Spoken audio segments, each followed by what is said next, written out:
Dad, let us in. Snow lashed my face on a freezing Thanksgiving Eve in Denver. I stood on my father's porch, shivering, clutching my 2-year-old daughter. Mia was recovering from bronchitis, her breathing raspy against my neck. Marcus changed the smart locks, I whispered when the door opened. His mother threw Mia's asthma medicine into the snow so his new investor could take my seat at the table. My father didn't shout. He wrapped Mia in a thick blanket, his eyes cold as he stared out into the blizzard. They picked the wrong family.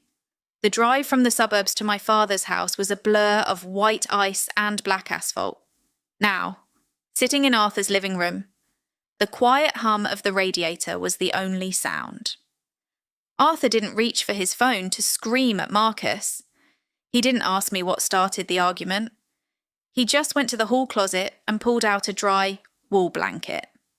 He wrapped Mia like a small cocoon and set her near the fireplace. Her breathing was a bit raspy, but the warmth brought a little colour back to her pale cheeks. I sat on the edge of the sofa, staring at the melting snow dripping from my boots onto the hardwood floor. Arthur walked into the kitchen. The smell of brewing chamomile filled the air. He returned a few minutes later, placing a steaming mug on the coffee table in front of me. "Drink," he said. I wrapped my hands around the ceramic. The heat seeped into my palms. I expected a breakdown. I expected to collapse and cry until my ribs ached. But my eyes were dry. My chest was tight, yes, but not with grief. It was clarity. An hour ago. I was standing on the front steps of the house I helped build. I picked out the oak finishes. I painted the nursery. I typed my 6-digit code into the keypad. The red light flashed. Access denied. I thought the freezing weather had messed with the battery. I knocked. The curtains parted slightly. Marlene looked out at me. She didn't open the door. Instead, she pointed to a trash bag resting near the frozen rose bushes. Inside that bag were Mia's extra inhaler, a stuffed bear, and my laptop charger. Marlene had packed it. Marcus had changed the digital locks. This was not a sudden argument. People do not change network access codes and pack survival bags in a fit of rage. They plan it. They execute it. Arthur sat in the armchair across from me. He watched the fire for a long time. He was a retired accountant, a man who believed in ledgers, balances, and ink. He understood the world through calculated moves. He didn't believe in shouting matches. "Mia is asleep," he whispered. I looked over. My daughter's eyes were closed. Her chest rose and fell in a steady rhythm. The medicine bag Marlene threw in the snow was sitting on the kitchen counter. Arthur had wiped it clean. "Marcus thinks he won," I said. My voice didn't shake. Arthur took a sip of his tea. "Marcus thinks the house is his?" We both knew the truth. The smart locks, the expensive security system, the custom driveway. Marcus paraded it all as his personal kingdom. He forgot who laid the paper foundation. I set the mug down. The chamomile was still warm. "Let him think that for tonight," Arthur said. I nodded. I looked at the dark window. The blizzard outside was getting worse. We had work to do. Marcus was a man who lived for the audience. He didn't just want success, he needed applause. 3 years ago, he founded a tech startup focusing on integrated smart home security. He pitched it as the future of safe living. To sell that vision, he needed a stage. Our house in the Denver suburbs became that stage. It was a mid-century modern build, retrofitted with every gadget his company developed. Voice-activated lights, biometric sensors, automated climate control. When investors came to town, Marcus didn't book a conference room. He invited them to dinner at our house. He poured expensive wine, dimmed the lights with his phone, and delivered his pitch while sitting at the head of a custom mahogany table. He sold them the image of the perfect American founder, a brilliant innovator, a loving husband, a dedicated father protecting his castle. I was the quiet supporting actress. I cooked the meals. I kept Mia upstairs so her crying wouldn't interrupt his meetings. I even designed the logo for his startup, the sleek, geometric crest that glowed on the smart panels. My work, the pitch deck he used to lure them in. I spent 3 weeks formatting the slides. I didn't ask for a salary or a contract. I was his wife. I smiled when he introduced me to venture capitalists as his rock. But behind the glossy exterior, the startup was burning cash. He spent his initial seed funding faster than anticipated. He needed a massive capital injection to keep the servers running. For the past 2 months, a major private equity firm had been circling. They were interested, but they demanded strict financial disclosures. They wanted to see his personal net worth. They wanted to know he had skin in the game. Marcus needed the house to be his, on paper, in conversations. Marlene fueled this delusion. She moved in 6 weeks ago, claiming she needed help after a minor knee surgery. Within days, she took over the kitchen. She began referring to the property as Marcus's estate. When I bought new curtains for the living room, she returned them, telling the store clerk her son preferred a minimalist look. Marcus never corrected her. He stood in the hallway, looking at his phone, pretending not to hear. Tonight was supposed to be a Thanksgiving Eve meal to celebrate a potential new partnership. Marcus told me the lead investor was coming over. He didn't tell me the lead investor was a woman. He didn't tell me she was the same woman he spent his weekends with under the guise of strategy retreats. And he certainly didn't tell me I was no longer on the guest list. He needed an empty house to host his new reality.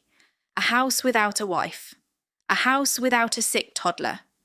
He locked us out in the snow because we didn't fit the pitch deck anymore. He believed the smart locks would keep his secrets safe. He forgot about the logs. The grandfather clock in Arthur's hallway struck midnight. The storm outside rattled the window panes. Mia was sleeping soundly, her breathing finally clear. I sat on the rug next to her, staring at the glowing screen of my phone. It had been silent for 2 hours. No missed calls. No panicked voicemails from Marcus asking if we made it safely through the blizzard. Then, a single notification popped up. A text message from Marcus. I swiped to open it. I expected an excuse. A lie about a malfunction with the security system. A clumsy apology blaming Marlene for moving the bags. Instead, I read a carefully constructed sentence that chilled me more than the Denver wind. I am very sorry you decided to take Mia and leave the house tonight. I stared at the words. I read them twice. 3 times. He wasn't apologising for locking me out. He was creating a paper trail. If you need space to figure things out, I respect that. But please let me know Mia is safe. I didn't type a reply. My thumb hovered over the keyboard. This was a calculated legal manoeuvre. He was establishing a timeline where I was the erratic wife who dragged a sick toddler out into a winter storm on the eve of a holiday. In family court. Voluntary abandonment of the marital home is a heavy strike. I realised he had probably drafted that message hours ago, editing it over and over until the tone was just right. It was a performance. He wanted to present these texts to a judge in 6 months. He would wear his tailored suit, look sorrowful, and read these exact words to prove his innocence. He was weaponising my absence to clear the path for his new life. He wanted to look like the abandoned husband. I showed the screen to Arthur. My father put on his reading glasses. He studied the glowing text for a long moment. He didn't shake his head in disbelief. He simply handed the phone back to me. "Do not reply," Arthur instructed. "He's setting me up," I whispered. "He is trying to," Arthur corrected. "He relies on the assumption that you will argue. If you argue, you engage. If you engage, you validate his premise." Arthur walked over to his mahogany desk. He unlocked the bottom drawer and pulled out a fresh yellow legal pad.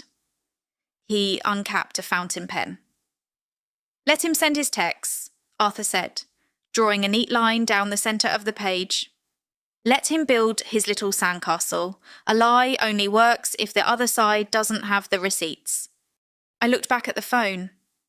Marcus was sitting in our warm dining room, probably pouring wine for his new investor. He was confident his digital paper trail was bulletproof. He thought I would panic and send a barrage of angry texts. I locked the screen and placed the phone face down. I took a deep breath. The game was on. Looking back, the lockout wasn't a sudden explosion. It was the final click of a door that had been closing on me for months. You don't wake up one morning and find yourself standing in the snow. You get there by inches. The process of being erased is quiet. When someone steps over your boundary the first time, you object. The second time, they offer a seemingly logical excuse. By the 10th time, the crossed line becomes the new baseline. You adapt to the discomfort because fighting it requires too much energy. It started with the digital accounts. 2 months ago. Marcus reset the master password for our smart home application. When I asked him for the new code, he sighed and rubbed his temples. He told me his investors required strict security protocols for all his devices. He said it was just a temporary measure to pass a data audit. I believed him. I let him maintain sole administrative control. Then came Marlene. When she moved into the guest room, the geography of the house began to shift. The ergonomic desk chair I used for my design work was moved into the garage. Marlene claimed it clashed with the living room aesthetics. I brought it back. The next day, it was gone again. I stopped fighting for the chair. I started working from the cold granite of the kitchen island, my back aching by the end of the day. My name quietly disappeared from the shared family calendar. Dinners with his colleagues were scheduled on nights I had major design deadlines. When I pointed it out, Marcus acted confused. He blamed a syncing error with his cloud server. He promised to fix it, but the dates kept vanishing. I was being systematically edited out of my own life. The most telling shift happened at the dining table. For 3 years. I sat at the end opposite Marcus. Last month, Marlene set the table for a Sunday roast. She placed my plate on the side, next to Mia's high chair. She placed herself at the head of the table.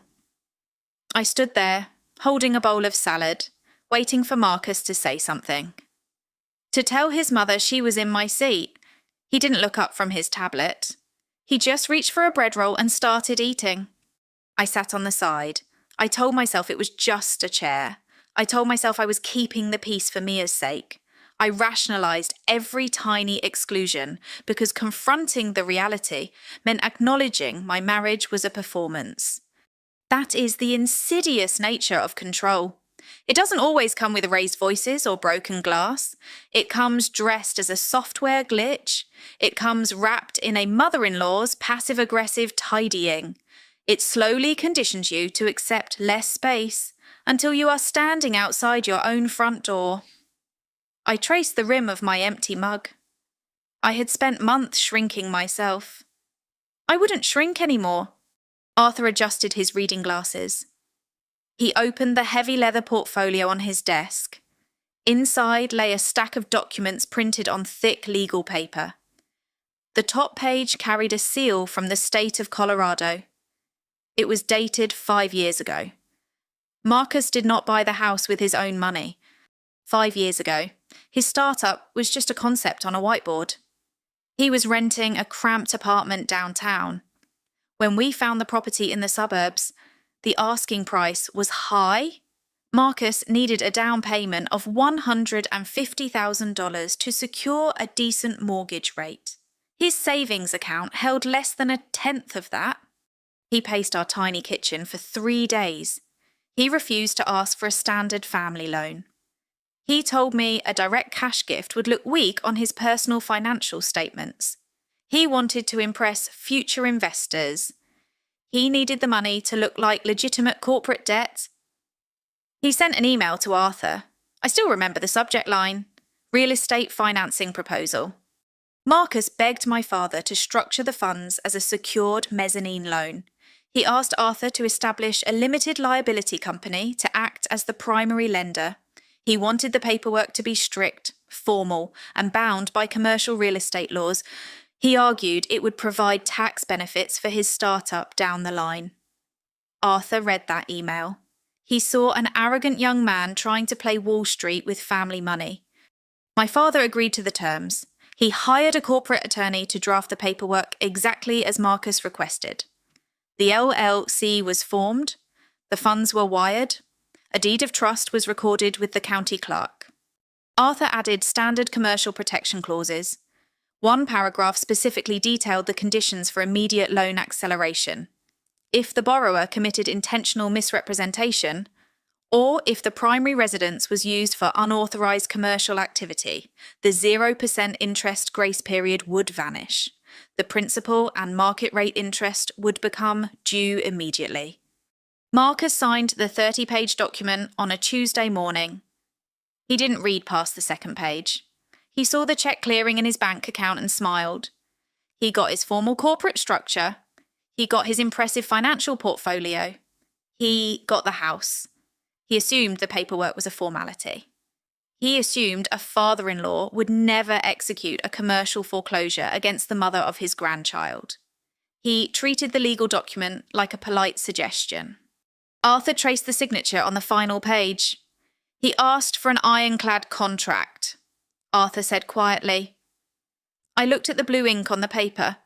Marcus had drawn the blueprints for his own financial ruin. He just didn't know it yet. He forged his own chains. The tech industry runs on optics. A brilliant algorithm is useless if the interface looks cheap. Marcus knew how to code, but he didn't know how to sell a vision. I gave him his vision. When he founded the startup, I was working as a freelance graphic designer. He asked me to mock up a logo. Just a quick favour. He said, I spent 4 nights drafting a sleek, geometric crest. It became the face of his company. It glowed on the smart panels installed in our house. It was printed on his business cards. The request did not stop at the logo. I mapped out the entire user interface for his mobile application. I selected the typography, the colour gradients, the layout of the security dashboard. I spent weeks refining the wireframes until the user experience was seamless. Then came the pitch deck. Marcus needed to raise venture capital. He handed me a messy text document and asked me to make it look expensive. I stayed awake until 3 a.m, formatting 30 slides. I built custom infographics. I created 3D renders of his hardware prototypes. I crafted the visual narrative he used to secure his first round of seed funding. He stood in boardrooms across Denver, pointing to my slides, collecting applause. He called me his supportive wife. He told investors that my aesthetic touch was a minor contribution to his engineering genius. He never offered me a contract. He never drafted a work-for-hire agreement. He never transferred the intellectual property rights from my name to his corporate entity. In his mind, my labour belonged to him by default, a wife's duty, a free resource. Copyright law operates on a different logic. Without a signed transfer of rights, the creator retains ownership. I owned the logo, I owned the interface design, I owned the visual structure of the pitch deck he was currently using to lure his new lead investor. I walked over to the guest room window. The snow was drifting over the pine trees in Arthur's front yard. My bare designs were the foundation of Marcus's multi-million-dollar valuation. If I pulled the pin on my intellectual property, his brand would vanish overnight. He would have no app interface, no website, no marketing materials. He locked me out of the house. He forgot I held the keys to his company's identity. I owned his digital face. Arthur handed me his tablet.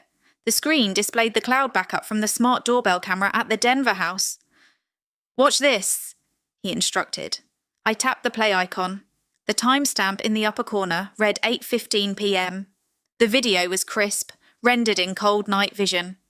The blizzard was already gathering strength, swirling thick flakes across the porch. The heavy oak door opened. Marlene stepped onto the threshold. She was wearing a thick cashmere sweater. The heated floor inside cast a warm glow behind her. In her right hand, she carried Mia's pink overnight bag. I watched the screen in silence. Marlene did not just toss the bag and walk away. She paused by the edge of the steps. She set the bag down on the frozen concrete. She reached for the zipper on the top compartment. My breath caught in my throat. Marlene pulled the zipper back. She reached inside. The camera angle was sharp enough to capture the details. Her fingers emerged holding a small plastic cylinder. Mia's albuterol inhaler, the rescue medicine she needed for her bronchitis flare-ups. Marlene stared at the inhaler. She held it up to the porch light. She turned it over in her hand. There was no confusion. There was no mistaken identity. She knew exactly what it was. She knew her 2-year-old granddaughter was currently sitting in a freezing car with restricted breathing. Marlene placed the inhaler back inside the compartment. She zipped the bag shut. She picked it up by the handles and tossed it over the railing.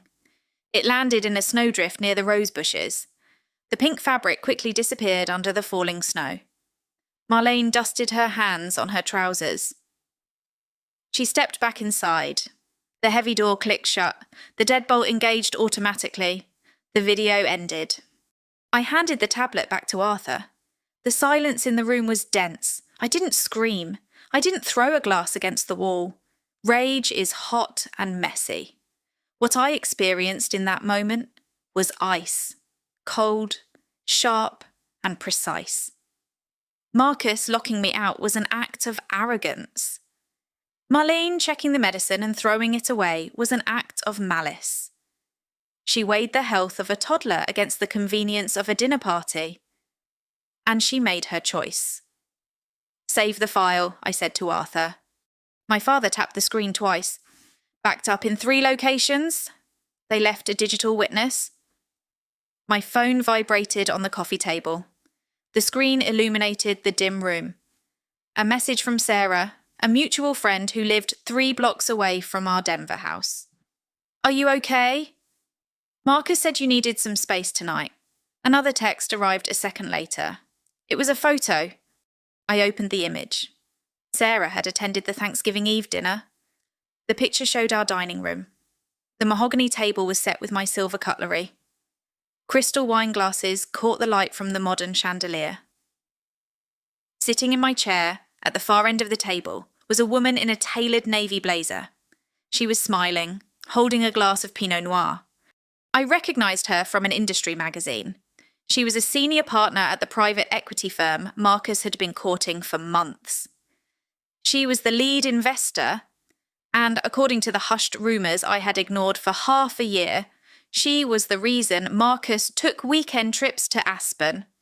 I swiped to the next photo. Marcus was standing near the fireplace. He was projecting a presentation onto the smart TV screen. The slide displayed the geometric logo I designed. He was gesturing confidently, wearing the expensive watch I bought for his last birthday. I zoomed in on the background. The walls were different. The large canvas print of our wedding day was gone from above the mantel. The framed finger paintings Mia made at daycare were removed from the hallway corridor. The small basket of toddler toys near the sofa had vanished. Marlene had sanitized the house. She stripped away every trace of a wife and a child. Marcus wasn't hosting a holiday dinner. He was hosting a staged corporate event. He sold the investor the image of a focused, unencumbered tech founder working from his sleek, modern estate. He presented the house as a pristine asset, free of domestic clutter. He locked us in the snow to preserve a lie. Sarah sent one final text. "Marlene said you went to a yoga retreat. Such weird timing. Hope you're resting." I stared at the glowing letters. A yoga retreat? They crafted a comfortable narrative to feed the guests while I scraped ice off my windshield. Marcus controlled the story inside those 4 walls. He played the gracious host. I locked my phone. I didn't reply to Sarah. Let him enjoy the applause. Thanksgiving morning arrived with a blinding glare. Sunlight reflected off the deep snowdrifts covering Denver. Inside Arthur's kitchen, the smell of roasted coffee beans offered a stark contrast to the freezing temperatures outside. Mia sat in a high chair, happily eating a bowl of oatmeal. Her breathing was steady. I sat at the island counter. I opened my MacBook. The time for grieving a broken marriage passed the moment Marlene dropped the inhaler in the snow. Today was about inventory. I connected to the secure design server I rented.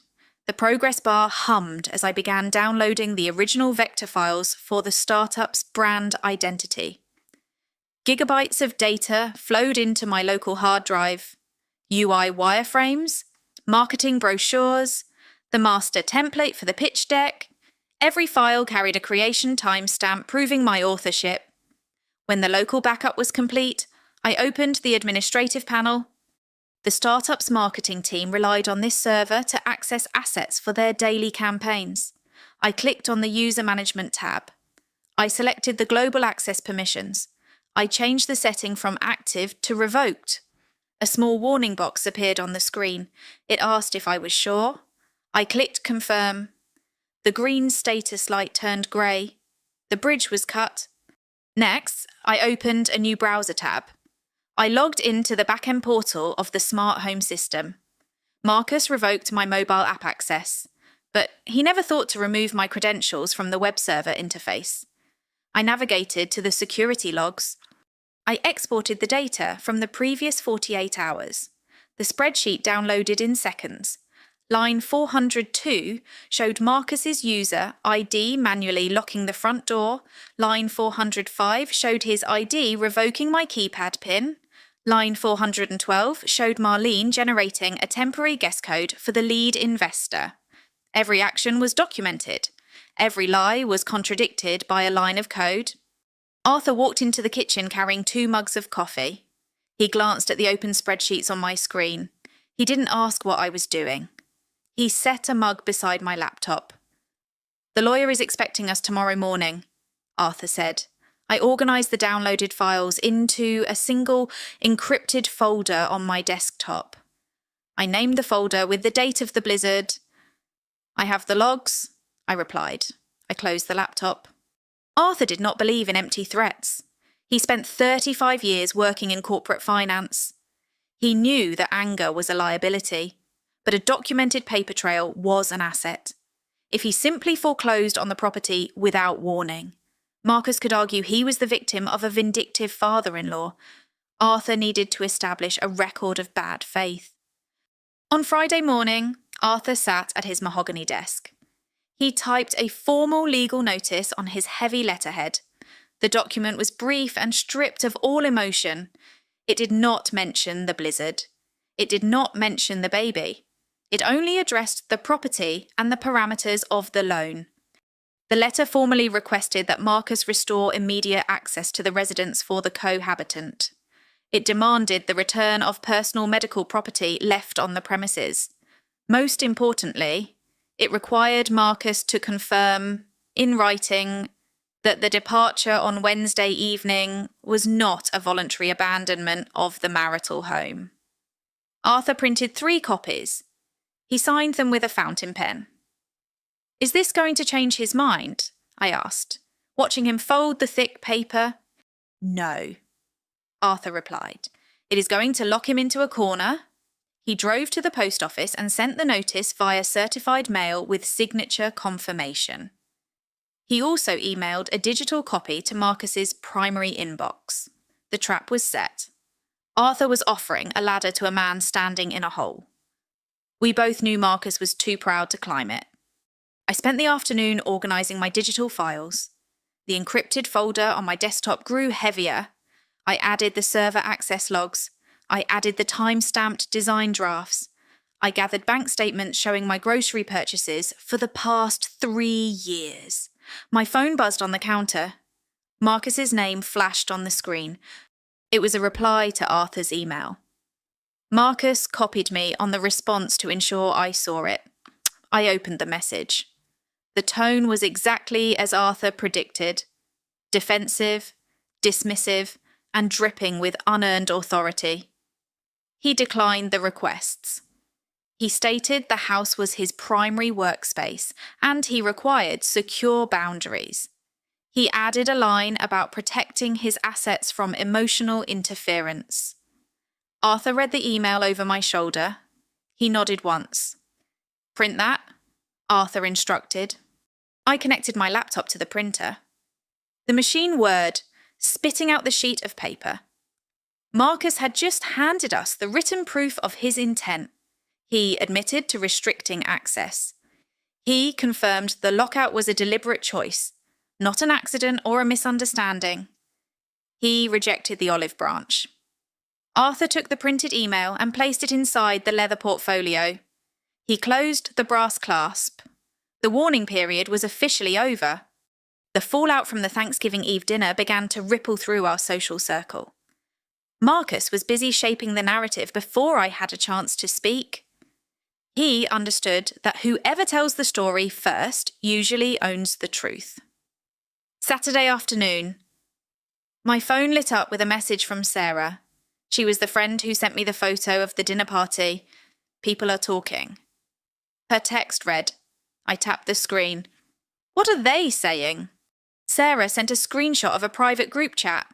Several neighbours and mutual acquaintances were discussing my sudden disappearance. Marcus had spoken to the HOA president. He painted a picture of a stressed, erratic wife who couldn't handle the pressure of his startup lifestyle. He claimed I packed a bag in the middle of a storm and demanded to stay at my father's house. He says you refused to go to couples counselling. Sarah texted, I set the phone on the kitchen island. Marcus never suggested counselling. He barely spoke to me unless he needed a clean shirt for a meeting.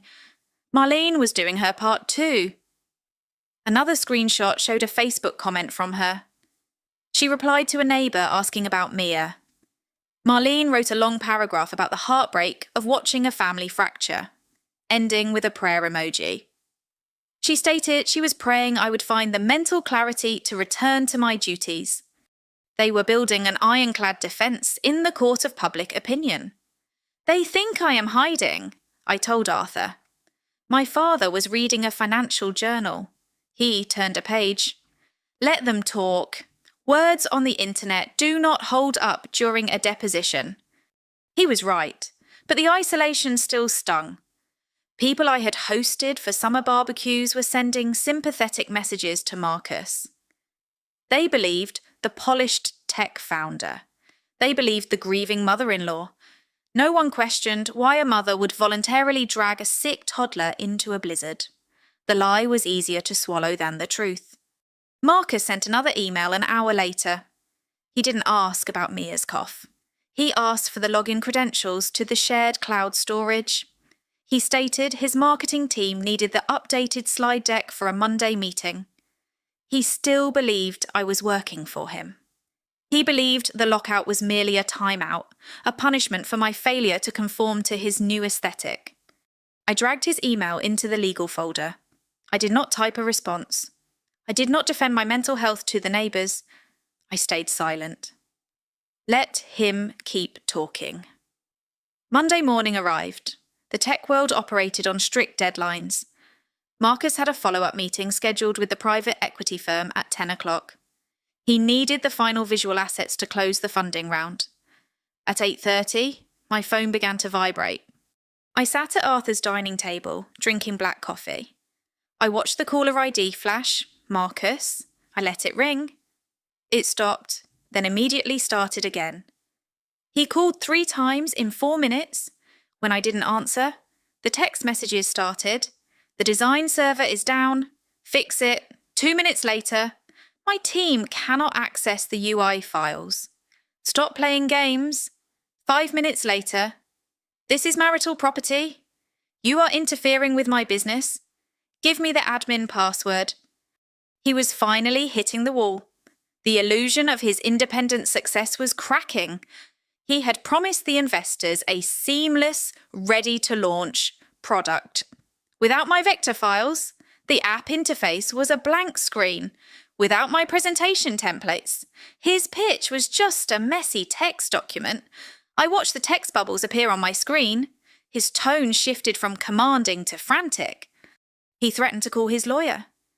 He claimed I was stealing corporate assets.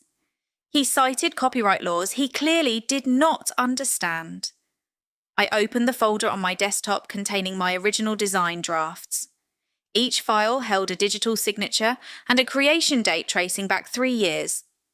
I never signed an employment contract. The startup never paid me a dime for my services.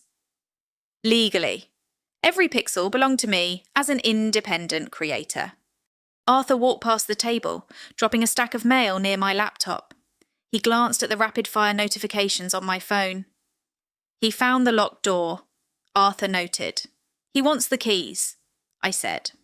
I took a screenshot of Marcus's text demanding the files. I forwarded the image to the email thread I had started with our legal counsel.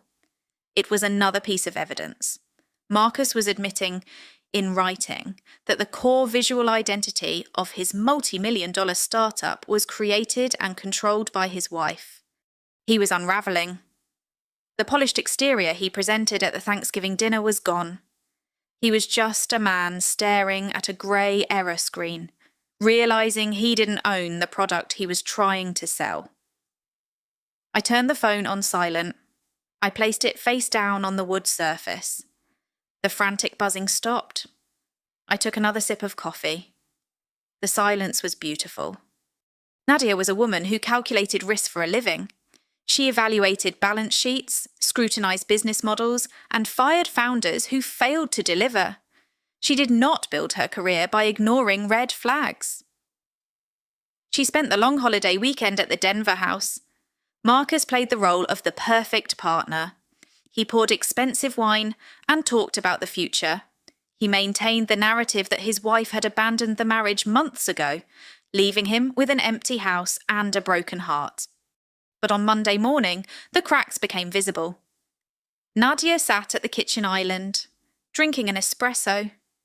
Marcus was pacing in his home office, shouting at his marketing team over a muted conference call. He was demanding files that did not exist. Nadia picked up Marcus's iPad from the counter to check the morning news. The device was unlocked. As she swiped the screen, a push notification dropped from the top banner. It was an alert from the Smart Home Security application. Weekly Summary 14 flagged motion events. Her curiosity took over. She tapped the notification. The app opened, displaying a timeline of video thumbnails. She scrolled down to the previous Wednesday, Thanksgiving Eve. She pressed play on a thumbnail captured at 8:15 p.m. Nadia watched the monochrome footage.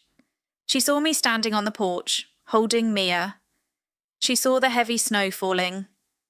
Then she watched Marlene step out of the house. She saw the older woman hold up the small plastic medicine bottle, examine it, and toss the pink bag into the freezing snowdrift. The audio was muffled by the wind, but the actions required no translation. Nadia froze. The man she was preparing to fund had sworn his wife left voluntarily to find herself. He swore the split was amicable. She was looking at a forced eviction. She was looking at a mother and a sick child locked in a blizzard. Nadia closed the application. She set the iPad back on the granite counter. Her pulse remained steady, but her mind raced through the implications. If Marcus was lying about this, his character was compromised. If his character was compromised, his financial disclosures were likely fabricated. He was a walking liability. She heard Marcus cursing in the other room. He slammed a fist against his desk. Nadia picked up her briefcase. She did not confront him. She did not demand an explanation. She walked out the front door and got into her car.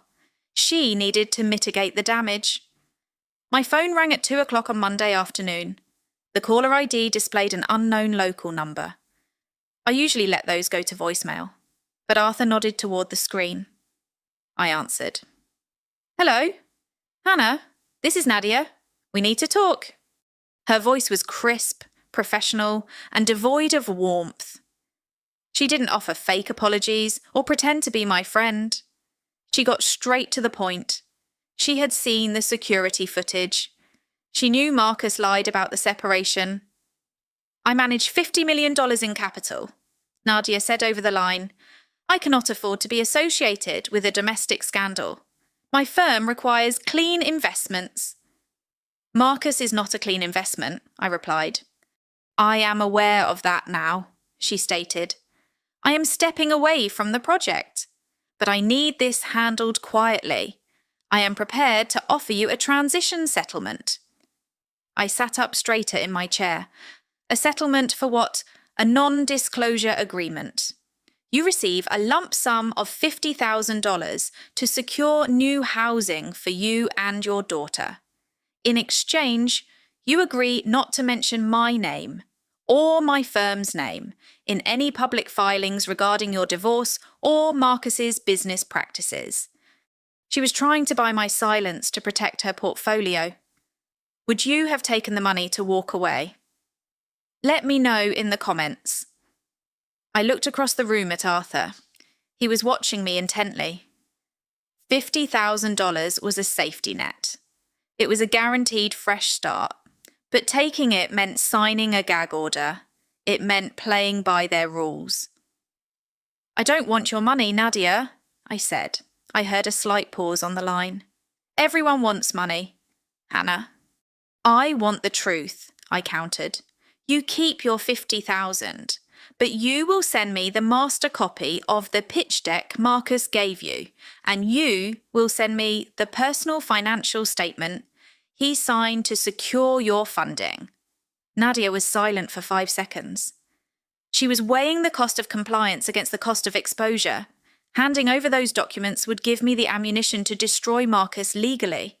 Withholding them might drag her firm into a messy subpoena process. "I will send them to your lawyer." Nadia finally agreed. "Have them sent by 5 o'clock. I said, "Consider it done." She hung up. I placed the phone on the table. We didn't just have the server logs anymore. We had the financial blueprints. The trap was closing. At 4:45 on Monday afternoon, an email arrived in my secure inbox. The sender was Nadia. The subject line was blank. Attached were 2 encrypted PDF files. I downloaded the files to the secure folder on my desktop. Arthur pulled up a chair next to me. I entered the password Nadia provided in a separate text message. The first document opened on the screen. It was the master pitch deck for Marcus's startup. I scrolled past the title slide. I saw my geometric logo. I saw the user interface wireframes I spent weeks perfecting. On page 12, the presentation shifted from product design to financial backing. Marcus had included a section titled Founder Equity and Asset Security. He needed to show the investors he was stable. He needed to prove he carried enough personal leverage to handle a corporate crisis. I enlarged the text on the monitor. Marcus listed the Denver house.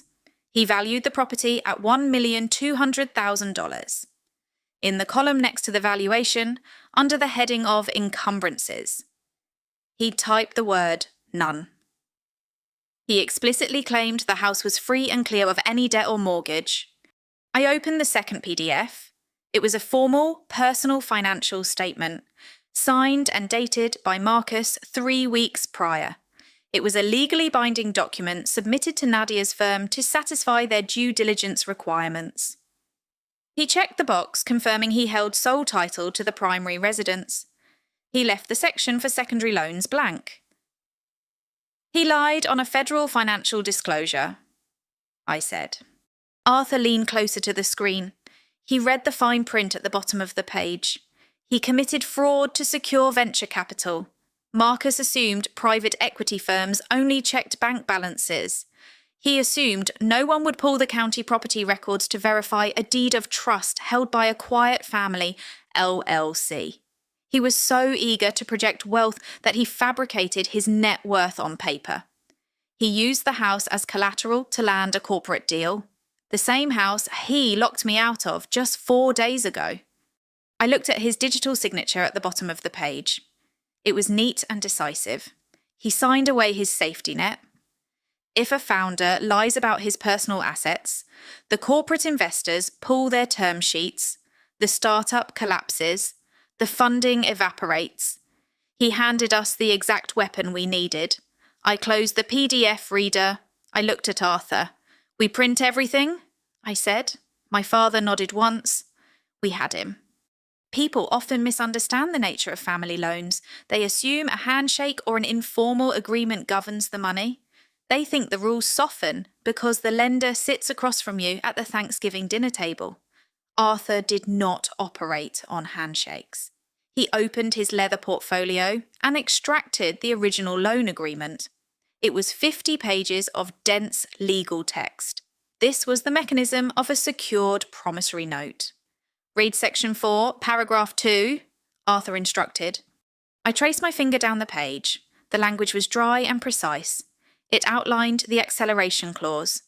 Arthur's LLC did not just lend Marcus $150,000.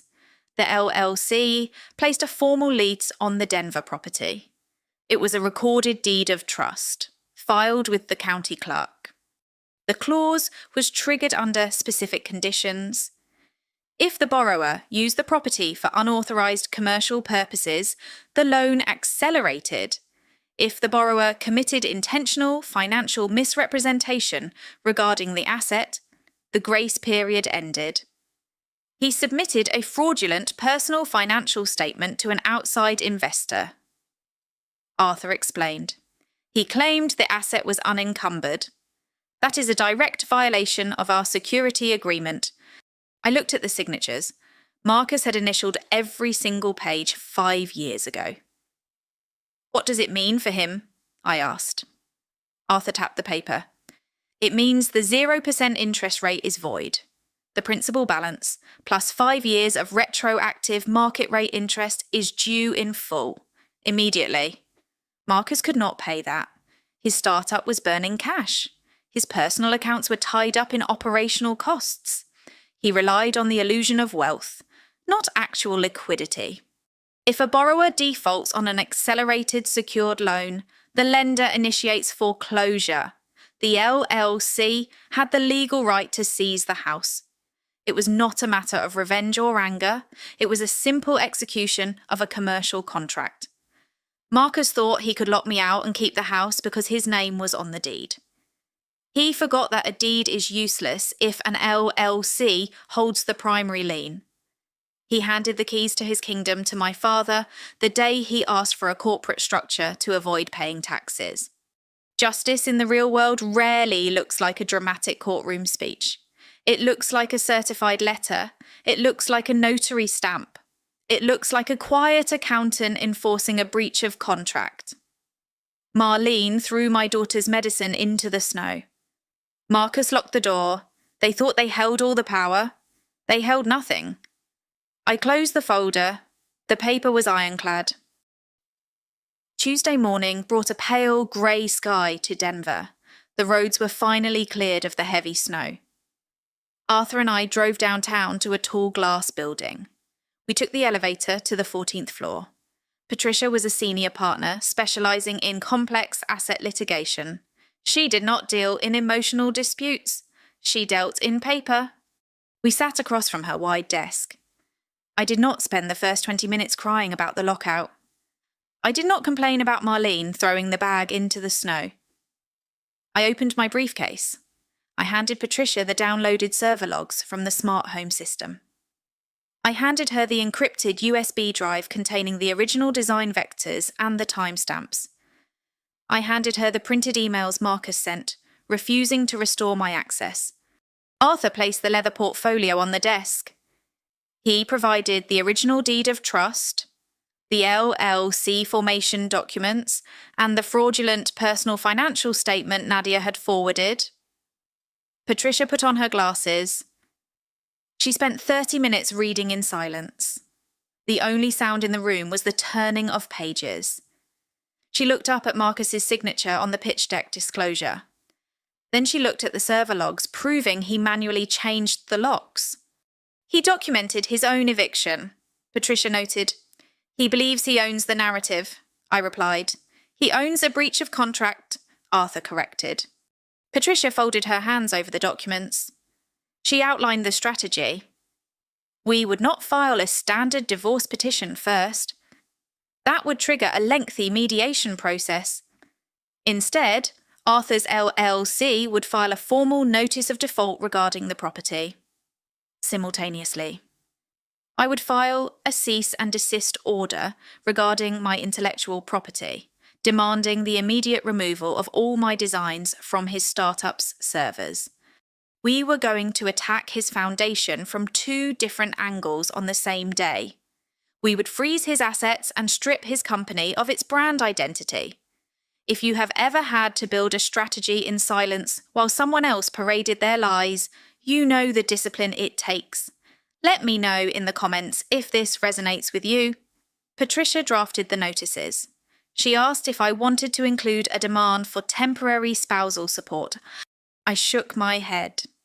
I don't want his money. I want my designs back. The LLC will handle the house, Arthur added. Patricia nodded. She pressed the intercom button on her desk, instructing her paralegal to begin filing the paperwork with the county court. The machinery was moving. The trap was springing shut. We walked out of the office. The silence was over. Marcus did not wait for the legal notices to arrive by mail. His lawyer struck first on Wednesday morning.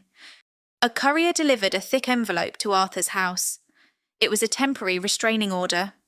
Marcus had gone to a judge claiming Arthur's LLC was executing a bad faith foreclosure to illegally evict him from his primary residence.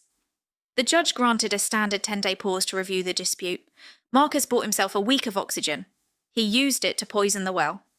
By Wednesday afternoon, the neighbourhood Facebook group was flooded with indirect gossip. Marcus was playing the victim perfectly. He painted Arthur as a tyrannical father trying to steal a house from a hard-working tech founder. He told the neighbours I was using my family's wealth to punish him for a minor marital dispute. Sarah forwarded me the screenshots. Can you believe a father would try to make his own grandchild homeless just to win an argument? One neighbour wrote. Money makes people do crazy things. Another replied. Marlene added her voice to the chorus. She posted a long message about how much she missed Mia. She claimed she tried to deliver Thanksgiving dinner to Arthur's house but was turned away at the door.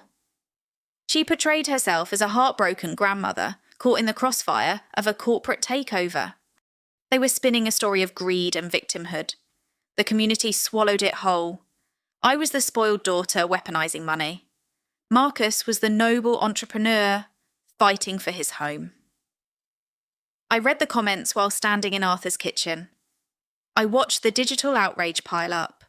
3 years of hosting block parties and bringing casseroles to sick neighbours vanished. The court of public opinion moves fast when the lie is entertaining. Arthur poured a glass of water. He glanced at the phone screen. They are loud, Arthur observed. They think they are winning. I said, a temporary restraining order is standard procedure. It freezes the board. It does not erase the evidence.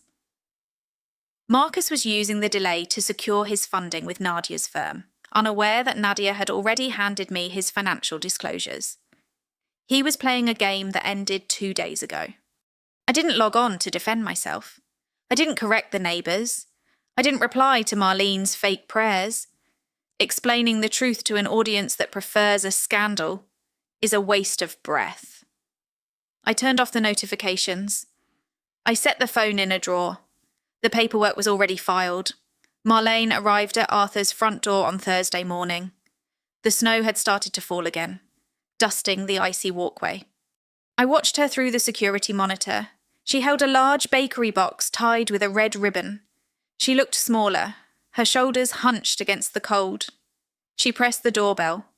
Arthur unlocked the door. He did not invite her inside. Arthur, please, Marlene began, her voice trembling slightly. It's Thanksgiving. This has all gone too far. I brought a pecan pie for Hannah and the baby. I just want to see them. I stepped into the hallway. I stood next to my father. Mia is resting. I said. Marlene offered a sad smile. She held out the bakery box. I want to fix this. Marcus is stressed. You are upset. We are a family. We shouldn't involve lawyers over a misunderstanding. I looked at the box. A misunderstanding. The lock must have jammed, Marlene said quickly. And the bags. I thought it was old donation clothes. I didn't know the medicine was inside. I swear to you, Hannah. She pushed the box forward. I reached out and took it. It was heavy. Too heavy for a single pie. I set the box on the entryway table. I untied the ribbon. Underneath the cardboard base lay a manila envelope. Marlene's eyes darted to the envelope. Oh, Marcus asked me to drop that off. It's just a standard insurance waiver. Since you are staying here during the storm damage, it protects the house policy. Just a formality. I opened the envelope. I slid the document out.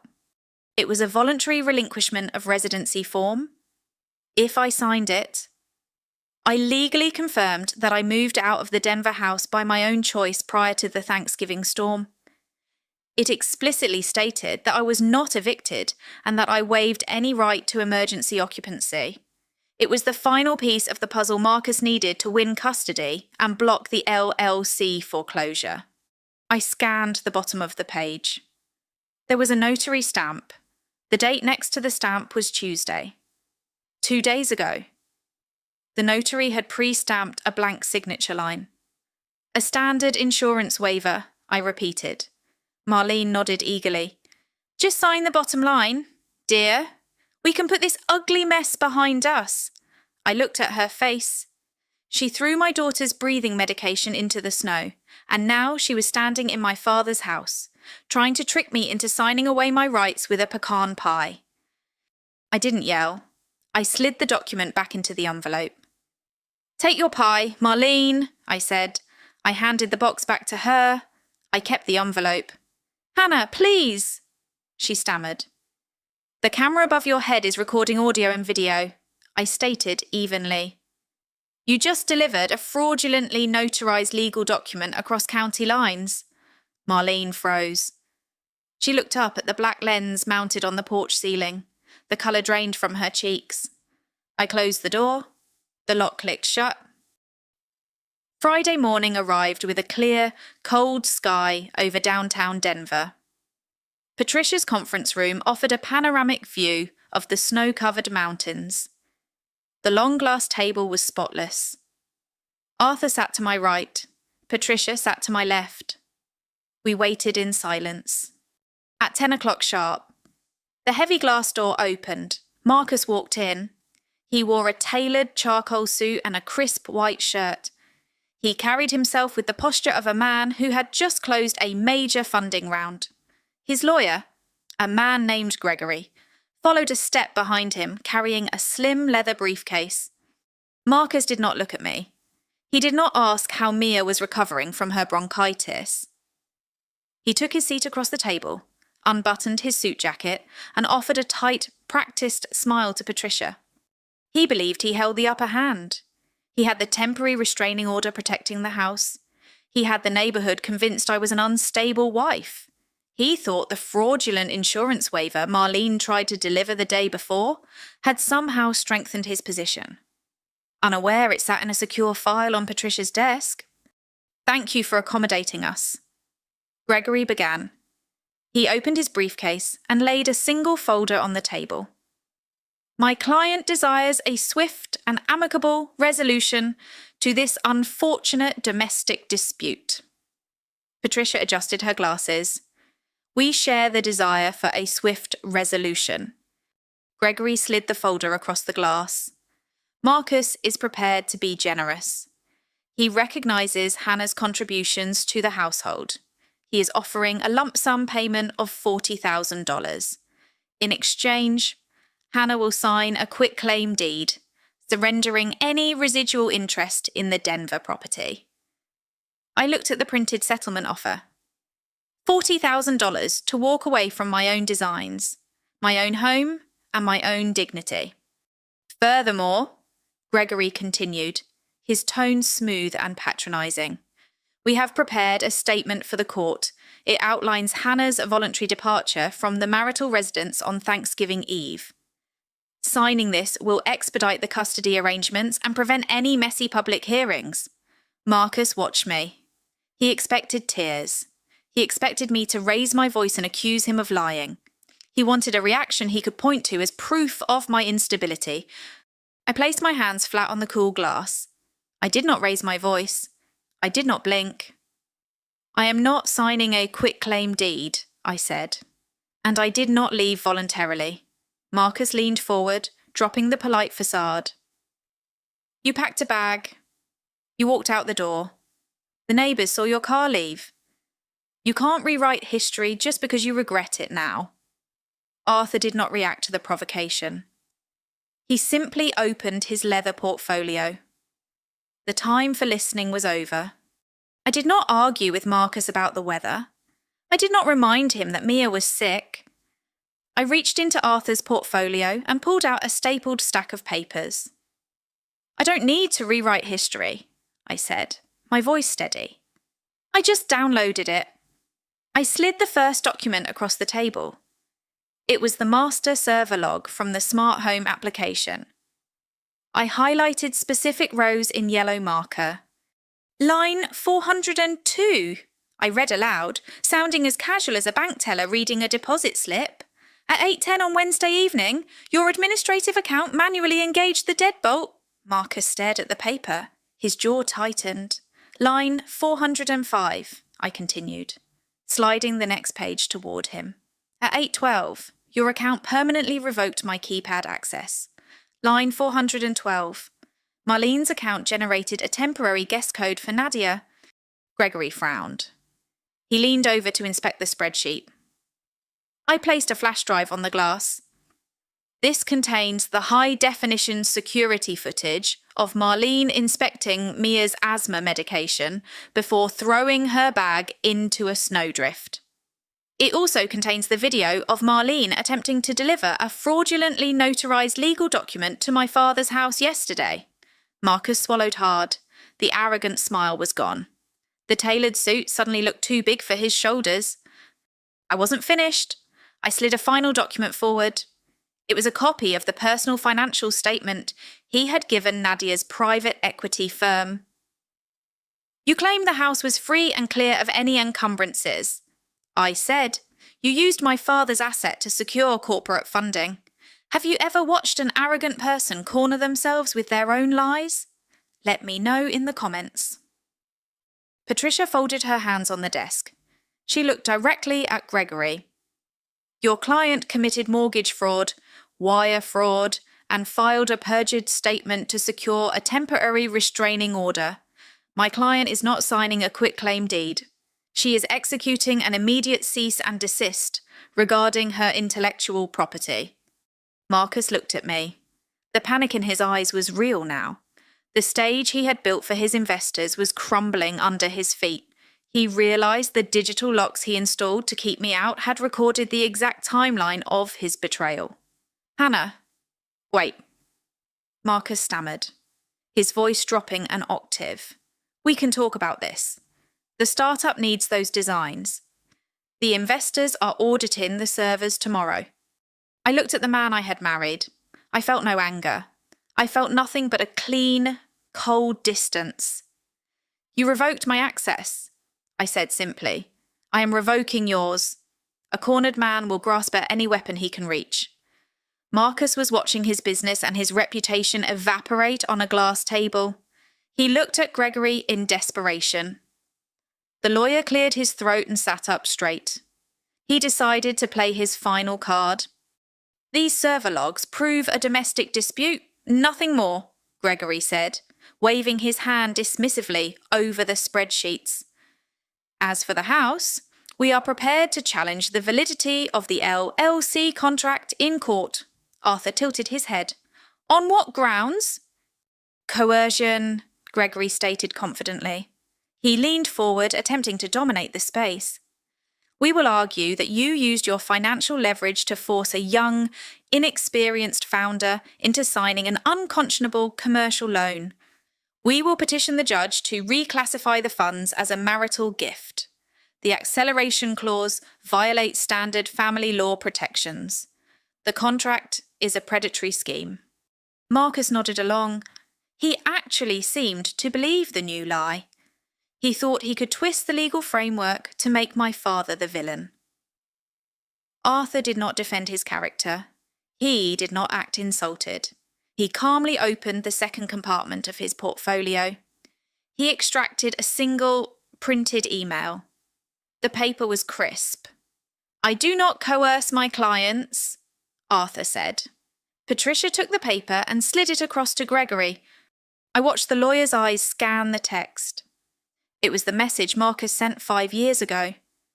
The subject line was clear: real estate financing proposal. In the body of the email, Marcus explicitly outlined the exact structure he wanted. He requested the LLC formation. He demanded the commercial terms. He wrote, in his own words, that he needed the loan to look like formal corporate debt to avoid tax implications and to impress future banking partners.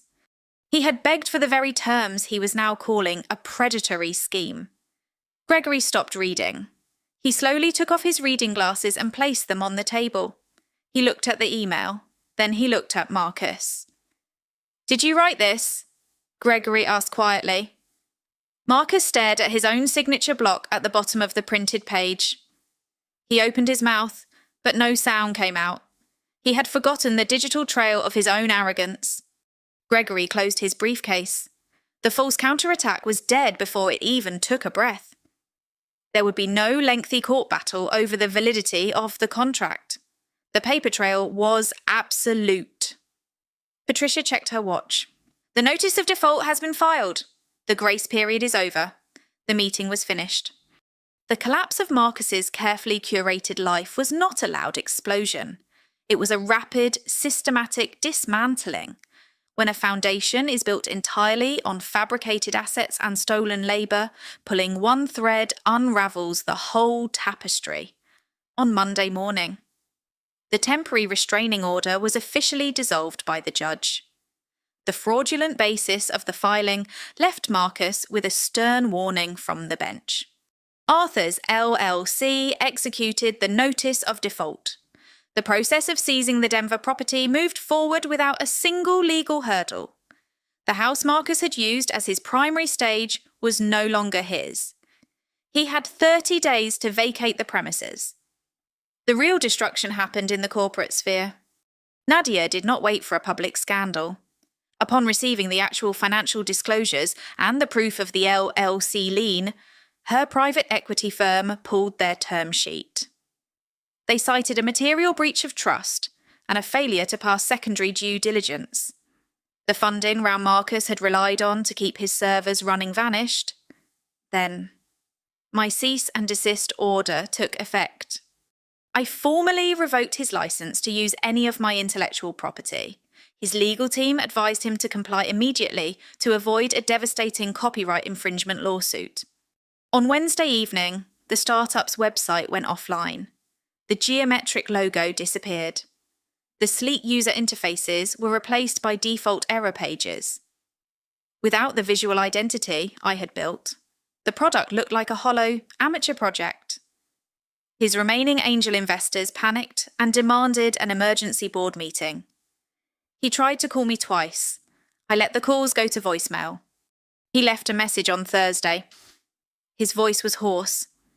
He told me he was sleeping on an air mattress in a rented studio apartment. He asked me to release the design files so he could save the company. He promised to sign over 50% of the equity if I just gave him the passwords back. He still thought he could negotiate his way out of a burning building. I deleted the voicemail. I did not owe him the labour of my hands.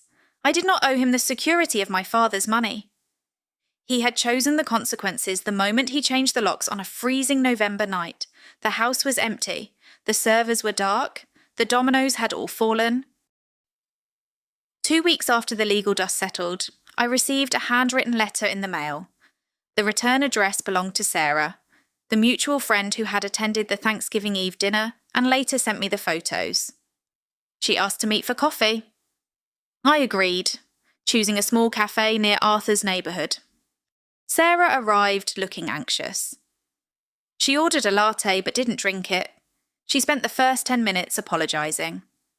She explained how Marcus had manipulated the narrative, how convincing he was when he claimed I needed a mental health break.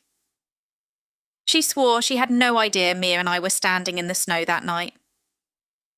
I should have called you directly, Sarah said, staring at the wooden table. I shouldn't have just taken his word for it. I feel terrible. I listened to her. I knew her apology was genuine. She was a victim of his storytelling, just like the investors had been. Marcus possessed a specific talent for making people feel comfortable while he lied to their faces. I accept your apology, Sarah, I said. Her shoulders dropped in relief. She reached out and briefly touched my arm. Thank you. We should get lunch next week. Just the two of us. We can catch up on everything. I gently pulled my arm back. No, I replied evenly. I appreciate the apology, but we aren't going to be having lunch. Sarah looked confused. But you said you forgave me. I do, I explained. I don't hold any anger toward you, but my priority right now is building a safe environment for Mia. I am only keeping people in my life who actively protect that environment. You chose the comfortable lie instead of asking the difficult question. Forgiveness is an internal process. It releases the bitterness from your own chest. But forgiveness does not require a restoration of access. You can pardon someone for their mistake while permanently revoking their seat at your table. Sarah nodded slowly. She understood. She stood up, offered a quiet goodbye, and walked out of the cafe. I finished my tea. I felt a quiet sense of control. Establishing a boundary is not an act of cruelty. It is an act of preservation. I had spent years shrinking myself to accommodate other people's comfort. I was finally taking my space back. Spring arrived in Denver, melting the last stubborn piles of snow along the foothills. The city felt lighter, and for the first time in years, so did my life. The sale of the Denver house was finalised in April. Arthur's LLC recovered the original principal of the loan, along with the retroactive market rate interest outlined in the contract. Once the bank cleared the transaction, Arthur transferred the remaining equity directly to me. I didn't use the money to buy an extravagant car or a luxury condo. I used it to secure the foundation. I hired a wealth management firm to establish an irrevocable trust for Mia. The funds were locked tight, guarded by strict fiduciaries. It ensured her college tuition and future housing was safe from any external claims. Marcus could never touch a single dollar of it. With Mia's future secured, I focused on my own. I used the portfolio of designs I had recovered from the startup to launch my own independent studio, without Marcus taking the credit for my aesthetics. My client list grew rapidly. I signed 2 local tech firms within the first month. I rented a bright, open office space downtown with large windows that let the sunlight pour in. I worked regular hours. I picked Mia up from daycare every afternoon at 4. We spent our evenings reading books and drawing pictures at a sturdy oak table in our new quiet apartment. Marcus faded into the background noise of the city. His startup formally filed for bankruptcy over the summer. He moved out of state to take a mid-level management job at a logistics company. He was granted supervised visitation with Mia, stepping into the role of a weekend father.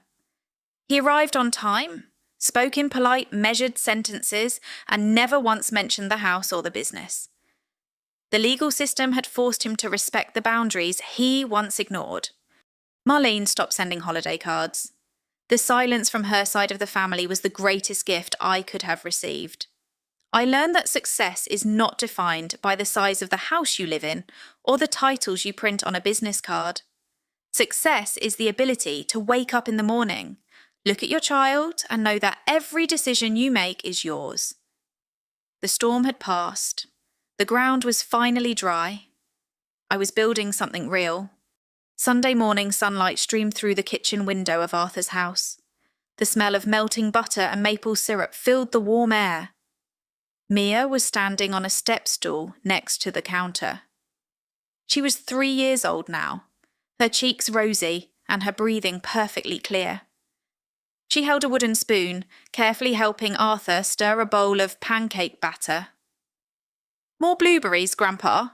Mia demanded, pointing a sticky finger at the carton. Arthur chuckled.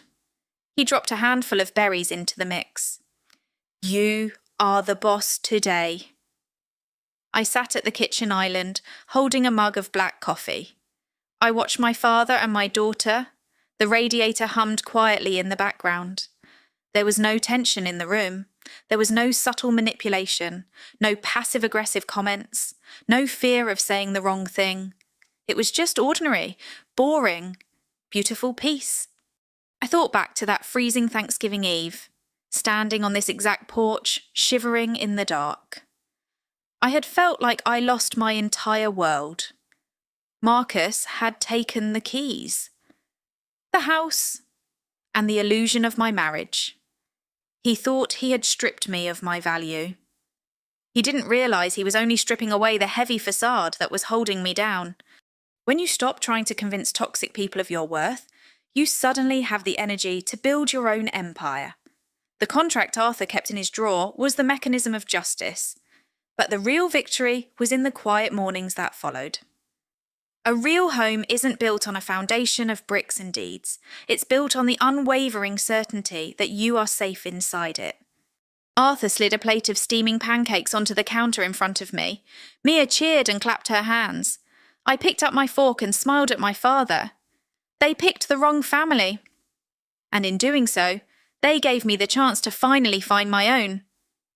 Share this story if you believe that true strength doesn't have to be loud to win. Let me know your thoughts in the comments below, and subscribe for more stories of justice and resilience.